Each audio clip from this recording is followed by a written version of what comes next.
सबसे हैरान करने वाला वीडियो भी सामने आ चुका है, जहां अमेरिकी सैनिक ने एक रूसी सैनिक को बंधक बनाया है। ये तस्वीरें जरा गौर से देखिएगा, एक बार फिर से बता दें, ये हैरान करने वाला वीडियो आपको हम दिखा रहे हैं, जहां अमेरिकी सैनिक ने रूसी सैनिक को बंधक बनाया है। ये देखिए, बिल्कुल पास की ये तस्वीरें जारी करते हुए अमेरिकी वॉलंटियर सैनिक ने खेतों में रूसी सैनिक को पकड़ा है।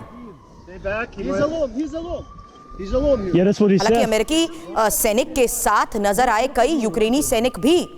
सिन्हा सर, इन तस्वीरों के साथ साथ इस बात का जवाब जरूर चाहूंगी, क्या यहां पर अमेरिकी सैनिक जिस तरीके से ग्राउंड में बैटलफील्ड पर नजर आ रहे हैं, रूस के लिए मुश्किलें बढ़ती जा रही हैं? क्योंकि अब अगर जिस लिहाज से रूस कब्जे की बातें कर रहा है, क्या यह कोशिश नहीं है कि जल्द से जल्द गवर्न होने की बात भी अब दुनिया के सामने रखी जाए?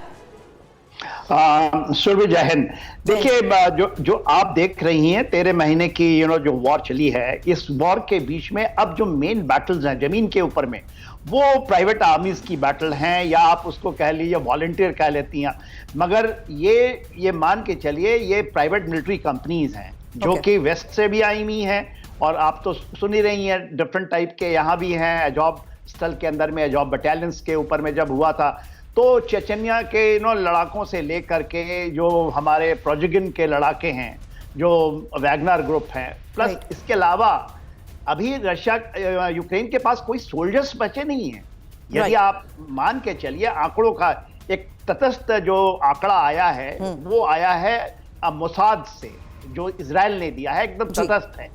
तो उसमें तो 2 लाख उनके सोल्जर्स मारे, वो दिखाते हैं कि कैजुअल्टीज हैं यूक्रेन की। तो उनके पास बची कितनी संख्या? 1.5 लाख के फौज को लेकर वो चले थे, 2 लाख अभी बनाई है, और वो कह रहे हैं कुछ अभी उन्होंने पुल आउट किया है। तो कहां से आएंगे लड़ाके, कहां से आएंगे? ये लड़ाके प्राइवेट मिलिट्री आर्म्स के हैं, और आपने जो दिखाया वो उसका एक नमूना है। सर, क्या यही माना जाए, यही एक सबसे बड़ी वजह है कि अब रूस को जितना नुकसान पहुंचाया गया है, उसको लेकर बड़े बड़े दावे किए जा रहे हैं? इस पर आगे चर्चा से पहले यूएस सिक्योरिटी काउंसिल के प्रवक्ता का बयान जो सामने आया, उसको लेकर अगली बड़ी खबर है। रूस यूक्रेन सीज फायर के खिलाफ अमेरिका। यूएस सिक्योरिटी काउंसिल के प्रवक्ता का यह बयान, सीज फायर से होगी जंग में पुतिन की जीत की पुष्टि। अब शी जिनपिंग और पुतिन के पीस फॉर्मूले को यूएस का समर्थन तो नहीं है, लेकिन इस बीच आज हो रही मुलाकात पर पूरी दुनिया की नजर है। और इस बीच ये सबसे बड़ी खबर, जहां यूएस सिक्योरिटी काउंसिल के प्रवक्ता का यह बयान, सीज फायर से होगी जंग में पुतिन की जीत की पुष्टि। इंफॉर्मेशन वॉल पर चर्चा से पहले एक इंफॉर्मेशन, जहां सीज फायर के खिलाफ अमेरिका साफ तौर पर है, और रूस यूक्रेन में जारी जंग में अमेरिका पूरी तरीके से युद्ध विराम के खिलाफ है। यूएस नेशनल सिक्योरिटी काउंसिल के प्रवक्ता जॉन किर्बी का यह बड़ा बयान सामने आया है। मौजूदा हालात में सीज फायर से जंग में रूस की जीत की पुष्टि होगी, और जिनपिंग और पुतिन की मीटिंग में शांति वार्ता की पहल का यूएस समर्थन नहीं करेगा। मॉस्को और बीजिंग मिलकर इंटरनेशनल नियमों को बदलने की कोशिश कर रहे हैं।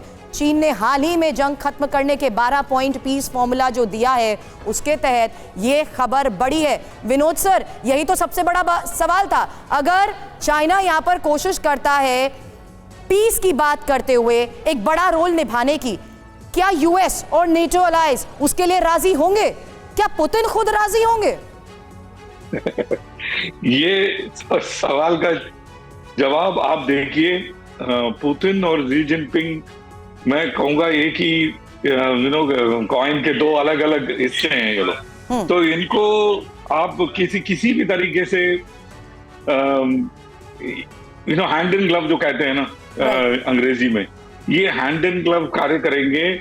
और जो पुतिन सोचता है, या दोनों मिलकर के जो सोचते हैं, वर्चस्व का लड़ाई जो यूएस के खिलाफ ये लोग मिलकर के लड़ रहे हैं, इसके इर्द गिर्द, या इनका एक मकसद जिसको कहते हैं मिशन स्टेटमेंट, इन दोनों का यही रहेगा, और इसी दिशा में ये लोग काम करेंगे।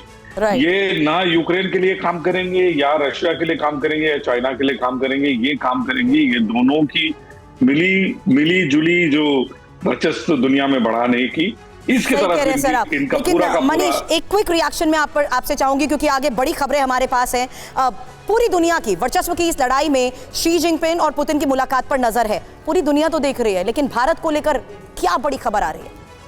देखिए, सबसे बड़ी बात यह है कि भारत रूस का दोस्त है। वहीं भारत और चीन के संबंध कैसे हैं ये पूरी दुनिया जानती है। लेकिन आज की तारीख में अगर रूस और चीन की बहुत अधिक दोस्ती होती है, चीन की निर्भरता बढ़ती है, रूस की निर्भरता बढ़ती है चीन पर, तो वैसी स्थिति में भारत के लिए एक बड़ा कंसर्न होगा। भारत के लिए ये कंसर्न होगा कि कल के दिन में, मैं आज नहीं कह रहा हूं, आज से 10 साल के बाद चीन रूस को कहीं मैनिपुलेट ना करे कि देखिए आपको हमारी ये बात कहनी होगी। हालांकि रूस से अगर आप पूछेंगे तो रूस कहता है कि हमारे पास रिक है, यानी रसिया, इंडिया, चाइना है। लेकिन मुझे लगता है कि यहां पर हमारे पॉलिसी मेकर को भी बहुत ध्यान देने की जरूरत है कि जो खिचड़ी पकने वाली है उसका परिणाम कैसा होगा और भारत के लिए इसमें कितना स्वाद आएगा।